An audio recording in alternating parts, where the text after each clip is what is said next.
গুলশানের রাজনৈতিক কার্যালয়ে ডাকসুর ভিপি সাদিক কায়েম এবং তারেক রহমানের মধ্যে যে বৈঠকটি হয়েছে তা শুধু সৌজন্য সাক্ষাৎ ছিল না, এটি ছিল আগামীর বাংলাদেশ পরিচালনার এক অঘোষিত রোডম্যাপ। এই বৈঠকে তারেক রহমান এমন কিছু বার্তা দিয়েছেন যা গতানুগতিক দলীয় রাজনীতির বাইরে গিয়ে এক বিশাল ঐক্যের ইঙ্গিত দেয়। তিনি ছাত্রদল, ছাত্র শিবির এবং জুলাই বিপ্লবের সব শক্তিকে এক কাতারে দাঁড়ানোর ডাক দিয়েছেন। কিন্তু কেন, হঠাৎ কেন এই গ্র্যান্ড ইউনিটির প্রয়োজন পড়ল? আর সাদিক কায়েমের বৈঠক শেষে বের হয়েই দিল্লির তাবেদার এবং সরকারের ভেতরে ষড়যন্ত্রকারীদের নিয়ে কি বিস্ফোরক তথ্য দিলেন? আজকের ইনসাইড পলিটিক্সে আমরা এই হাই প্রোফাইল বৈঠকের প্রতিটি শব্দ এবং এর পেছনের গভীর অর্থ বিশ্লেষণ করার চেষ্টা করব। চলুন শুরু করা যাক। বৈঠকের আবহটা কিন্তু শুরু হয়েছিল এক বিষাদগ্রস্ত পরিবেশ দিয়ে। আপনারা জানেন, সদ্য প্রয়াত সাবেক প্রধানমন্ত্রী বেগম খালেদা জিয়ার বিদায়ে পুরো দেশ শোকাহত। ডাকসুর ভিপি সাদিক কায়েম এবং প্রতিনিধি দল যখন গুলশানে প্রবেশ করেন, তখন তাদের প্রথম কাজই ছিল দেশনেত্রীর শোক বইয়ে সই করা। এই দৃশ্যটি রাজনীতির চেয়েও অনেক বড় কিছু। এটি একটি প্রজন্মের মেলবন্ধন। সাদিক কায়েম, যিনি জুলাই বিপ্লবের প্রতিনিধি, তিনি যখন খালেদা জিয়ার প্রতি শ্রদ্ধা জানান, তখন এটি প্রমাণ করে যে বিএনপি এবং ছাত্র সমাজের মধ্যে যে দূরত্ব তৈরির চেষ্টা করা হচ্ছিল তা আজ ঘুচে গেল। এই ইমোশনাল কানেকশনটি ছিল পরবর্তী আলোচনার ভিত্তি। বৈঠক শেষে সাদিক কায়েম মিডিয়ার সামনে এসে তারেক রহমানের একটি অত্যন্ত গুরুত্বপূর্ণ উদ্ধৃতি তুলে ধরেছেন। তারেক রহমান বলেছেন, রাজনীতিতে নিজেদের মধ্যে ভিন্নতা বা বিভাজন থাকাটা গণতান্ত্রিক সৌন্দর্য, কিন্তু বাংলাদেশ এবং জুলাই বিপ্লবের প্রশ্নে আমাদের সবাইকে এক থাকতে হবে। প্রিয় দর্শক, সাদিক কায়েমরাও এই সেম কথাটি অনেক আগের থেকেই বলে আসছিল। তবে বিএনপির বড় বড় পদধারী নেতারা জামাত এবং শিবিরকে সবসময় উপেক্ষা করে আসার চেষ্টা করেছিল।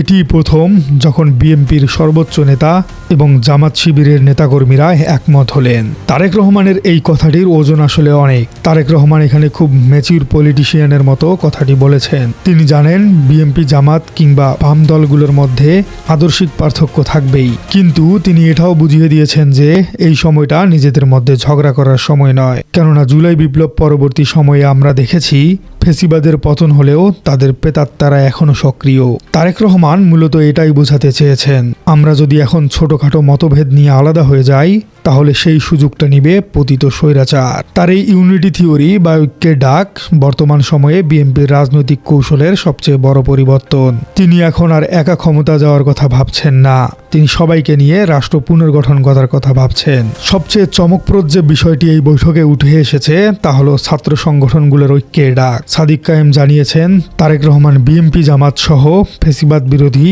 দল এবং বিশেষ করে ছাত্র দল এবং ছাত্র শিবিরকে কাঁধে কাঁধ মিলিয়ে কাজ করার পরামর্শ দিয়েছেন।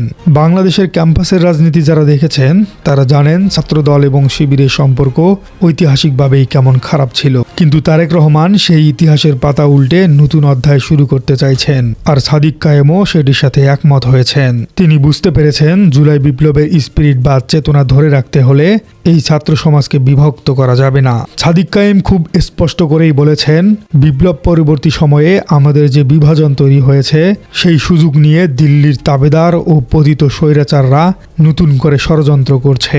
এখানে দিল্লির তাবেদার শব্দটি খুবই সিগনিফিক্যান্ট।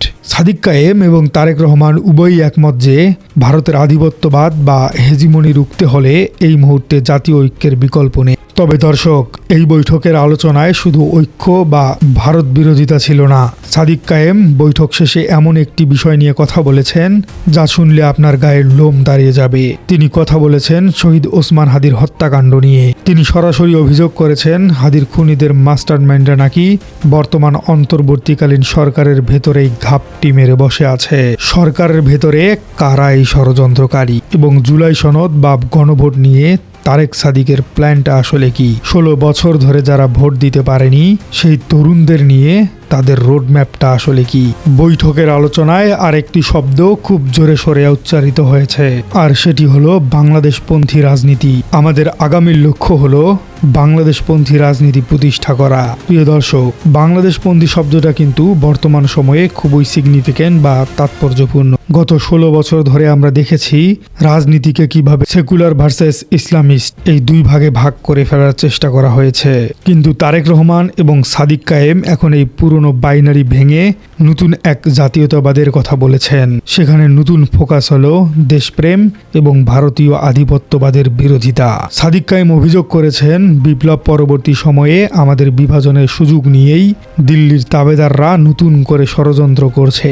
এই যে সরাসরি দিল্লি বা ভারতীয় হেজিমনির বিরুদ্ধে অবস্থান নেওয়া, এটি প্রমাণ করে যে বিএনপি এবং ডাকসুর ভিপি এই বৈঠকটি নিছক কোনো রাজনৈতিক সৌজন্যতা নয়, এটি একটি স্ট্র্যাটেজিক অ্যালায়েন্স বা কৌশলগত জোট। তারা বুঝতে পেরেছেন বাইরের হস্তক্ষেপ রুখতে হলে তাদের নিজের ঘরের ভেতরের ঐক্য ঠিক রাখতে হবে। এবার আসি তরুণের শক্তি এবং ভোটের অধিকার প্রসঙ্গে। সাদিক কায়েম একটি ভয়াবহ পরিসংখ্যান মনে করে দিয়েছেন। তিনি বলেছেন, গত 16 বছর ধরে এই দেশের তরুণ প্রজন্ম ভোট দিতে পারেনি, অর্থাৎ একটা বিশাল জেনারেশন জানেই না ভোট দেওয়ার অনুভূতি আসলে কিরকম। তারেক রহমান এই পালসটা খুব ভালোভাবেই ধরতে পেরেছেন। বৈঠকে তিনিও তরুণদের শুধু রাজপথেই নয়, ব্যালট বিপ্লবেও সক্রিয় হওয়ার আহ্বান জানিয়েছেন। কিন্তু এখানে একটি বড় চমক রয়েছে। সাদিক কায়েম বলেছেন, জুলাই সনদ বাস্তবায়নের লক্ষ্যে গণভোটের মতো পদক্ষেপে তরুণদের এগিয়ে আসতে হবে। একটু খেয়াল করুন, গণভোট বা রেফারেন্ডাম এটি কিন্তু সাধারণ কোনো নির্বাচনের কথা নয়। তারা চাইছে জুলাই বিপ্লবের যে আকাঙ্ক্ষা, যে রাষ্ট্রীয় সংস্কার বা জুলাই সনদ, সেটির বৈধতা জনগণের কাছে তুলে ধরতে, বিশেষ করে তরুণদের কাছ থেকে আদায় করে নিতে হবে এই অধিকার।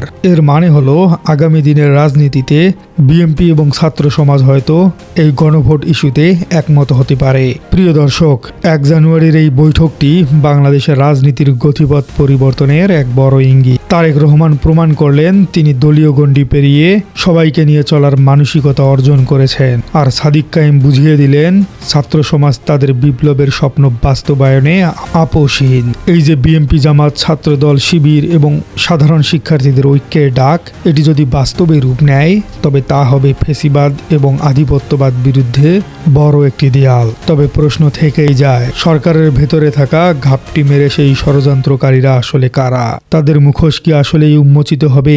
বিএনপির সাথে সাদিক কায়েমের এই সৌহার্দ্যপূর্ণ কথোপকথন শেষ পর্যন্ত কি বাংলাদেশকে একটি সুন্দর ভবিষ্যতের দিকে নিয়ে যাবে, নাকি এটি একটি ব্যর্থ আলাপ হিসেবেই থেকে যাবে? প্রিয় দর্শক, কমেন্ট বক্সে জানিয়ে দিন আপনার মূল্যবান মতামত। আর আপনার রাজনীতি চ্যানেলে নতুন হয়ে থাকলে চ্যানেলটি সাবস্ক্রাইব করার অনুরোধ থাকলো। দেখা হচ্ছে পরবর্তী কোনো পর্বে।